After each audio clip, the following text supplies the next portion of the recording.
How's everyone doing tonight?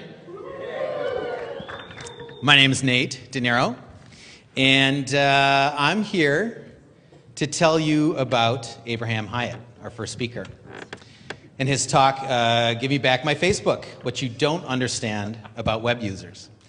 Abraham is a fabulous guy. He's a reformed journalist who's now working for one of the best blogs on the internet. And do we see Abraham? Where's Abraham in the audience? He's right there. Well, as soon as you come up here, we're going. So whenever you're ready, come on up.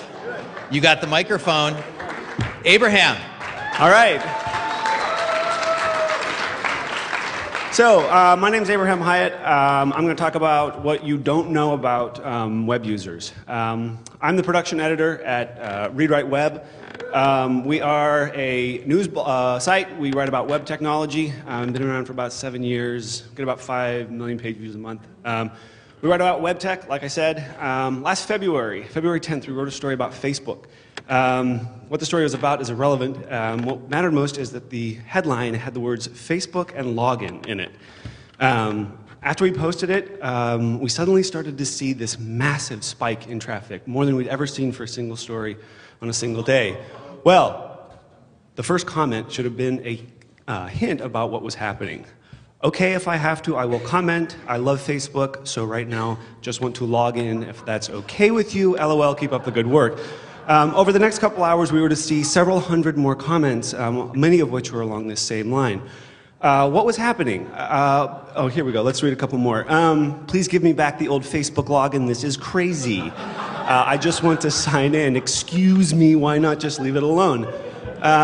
These are people who, not very familiar with what a URL is, were searching for one of two things on Google, either facebook.com or Facebook login. Our story was coming up as the number 2, number 3 results. They were clicking on it, getting to a blog, not to Facebook. If you've ever been to ReadWriteWeb, we're all red, we're not all blue.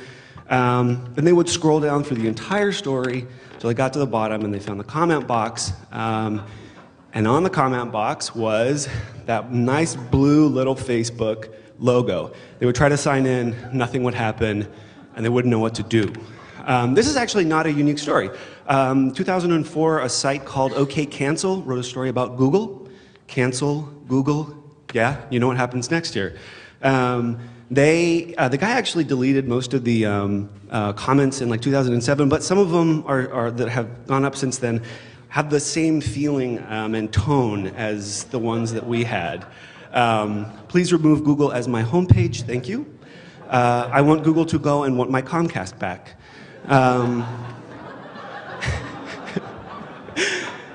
About a year and a half ago, Google did a little experiment where they went to Times Square and they asked 50 people, what is a browser?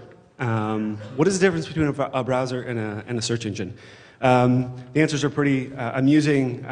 Yahoo is my browser. But what they found, and this is what I think is really interesting, is fewer than 8% of the people knew what a browser was. Fewer than 8%, which is, I think, pretty staggering. So, what do these stories mean? What does this all mean? So what it means is that the web has gotten to a point where there are large bubbles that exist, where people can exist in, and they don't have to interact with what we would call the real web, the real internet. Now, if you talk to anybody who works in tech support, they say, yeah, this happens all the time. People call up and they can't find the power button on their computer.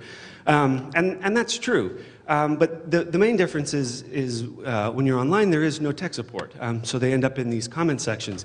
There is no, Mark does not have 1-800-I-FIX-YOUR-Facebook out there. The other thing that they're running into is an idea that a friend of mine, David Galley, introduced me to, which is this idea of layers. That when all of us in this room use the web, we see distinct layers that exist. People who are in these bubbles, they don't see it. They see it all as one thing. It makes it very difficult for them to identify where a problem is. Another thing that they run into is the fact that the URL is disappearing.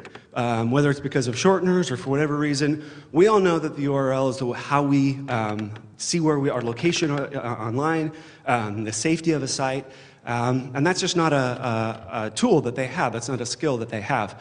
Right there you're seeing the stats for our story in the middle of February. The first 3 days of that story we saw over 1 million page views on that story alone. And that's the point that I want to make, is that there are a lot of these people out there, and these bubbles are getting bigger and the numbers are growing. And so it's our job as people who create content, who create tools online, to find ways to bridge this gap between these bubbles and the rest of the internet. Thank you very much.